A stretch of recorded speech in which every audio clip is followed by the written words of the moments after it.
It would be nice if life were simple enough that we could always read at the same time and the same place, just like we did in school.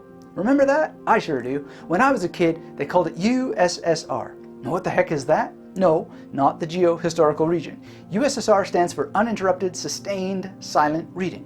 And with a bit of planning, even without the rules and borders of school, we can schedule the time and place for reading, which automatically makes you read faster thanks to the power of rhythm and flow.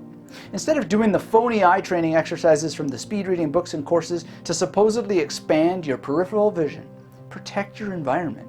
And not just from visual interruptions, but to begin with, to reduce visual noise, read in a quiet place with little or no foot traffic and borders around your time so you show up to this place. For example, if you have family or roommates with schedules that interfere with your own, take responsibility and communicate with them about your needs.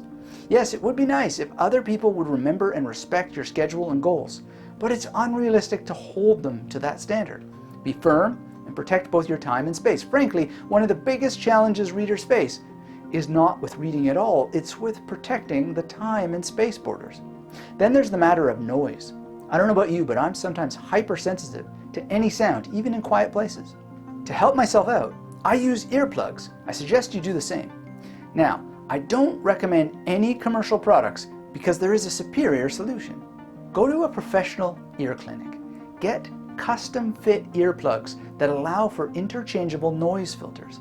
Grab a few ranges from heaviest blockage to lightest, experiment, and wear them often. I not only use my custom set for studying in noisy places, but for concentrating deeply while walking, live streaming, recording, and more. They never fall out, and when you have them custom fit, you forget you're even wearing them. And on that note about forgetting, the best part is that they block disruptive noise, but not so severely that you're in danger of missing sound cues that you need to respond to in order to keep safe. Alright, so we talked about protecting space and time. To get started, consider practicing the habit of scheduling week after week and ideally day after day. If you can do this for just 90 days in a row, you have every scientific reason to expect that you will establish power planning as a habit for life. And tools like the Freedom Journal are ready and willing to help you out. I've used it myself, and the beneficial effects still remain many years later. So that's the second tip in our series on how to read faster. Do whatever it takes to institute USSR. Remove interruptions so that you can read in sustained silence. This is Dr. Anthony Metivier, and you're watching part 2 of our playlist on how to read faster without sacrificing comprehension and remembering. If you're new here, make sure to get subscribed, enable notifications, and for the love of memory, hit that thumbs up so you don't miss a thing. A lot of people are so stressed out about not reading quickly enough that they tense their bodies. This lack of physical ease puts their posture out of whack, impedes breathing, and makes being alive generally uncomfortable. When learning how to read a book fast, you need to be in an optimal physical position. Rather than give a cookie-cutter, one-size-fits-all approach that doesn't exist, I suggest you experiment. You may need to sit in different ways depending on the topic matter, so explore as many positions and places as you can. Meditation is also a key strategy for developing relaxation on demand, but you might be thinking, how am I supposed to meditate when I need the time for reading? Good question, and the answer is simple. Make time for both. And when meditating, there's nothing wrong with reviewing what you've learned. A lot of people think that meditation has to be silent sitting just to sit. But that's far from the truth. And in fact, sitting still does not mean you can't think. If you use memory palaces, then you will have information in your memory that you can review and reflect on. Doing so will automatically help you read faster in the future because authentic speed reading is about pattern recognition. And in order to recognize patterns, you need to be calm, relaxed, and able to access your existing level of familiarity. Now, on the topic of revisiting information, check this out. I've never understood the emphasis on eliminating backskipping or regression you see in the speed reading community. This strikes me as precisely the way to make sure you forget information. Instead, I suggest reviewing frequently and strategically. For example, I like to hold my finger on the page where the chapter started and go back to it several times. This technique is kind of like inner book interleaving, which we'll talk about more later in this series. But you know what? I don't stress if my mind wanders or I need to go back. Reviewing is a way to keep focus. It helps maintain connection with the book and actively connect the dots while reading. There's no shame in it whatsoever, and I don't want to come across as arrogant. But this point is important. I have a PhD, 2 MAs, and all kinds of other certificates I picked up along my strange and mysterious journey through this weird and wonderful life. I don't use speed reading techniques, and yet past, present, and future, I read a ton.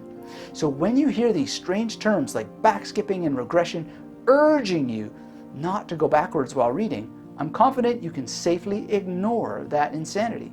I can't imagine accomplishing anything of note without skipping backward through books, and skipping forward for that matter. A lot of speed reading books ask you to follow a pen in an infinity symbol, or they might ask you to draw dots on your pages to impose 3 columns. The idea being that if you only perform 3 eye fixations on each line, you'll read faster. Scott Young has deeply questioned the research on eye training and reducing subvocalization. Frankly, I think he could have gone a lot further. So many of the claims are based on self-reporting by people who probably don't know enough about testing themselves for us to believe they are being accurate. What about using a pointer? Maybe, but think about the bizarre origin story of this technique. Evelyn Wood says she discovered it when a book fell off a desk and flew past her. As she tried to catch it, she noticed her finger running along a sentence. For more details on this history, read Scan Artist: How Evelyn Wood Convinced the World That Speed Reading Worked by Marcia Biederman. I don't know about you, but I doubt I could read anything from a book in motion, let alone have my finger help with the process. This puzzling origin story only gets weirder when you look into the fraudulent claims involving JFK himself as perhaps the most famous person to fall for such speed reading fallacies. And we can go deeper. Why would you put something between yourself and the information, either your finger, pencil, or a chopstick? Yes, I've encountered a course that suggested carrying around a chopstick. This strategy sounds like the opposite of how you would want to train your eyes, which would be unassisted and definitely unobstructed by anything that gets between your eyes and the pages of books. Plus, how are you supposed to use a pointer on mobile when your finger would constantly be clicking links and opening new tabs? As you can see, some of the speed reading techniques on the market falls apart quickly when held to scrutiny.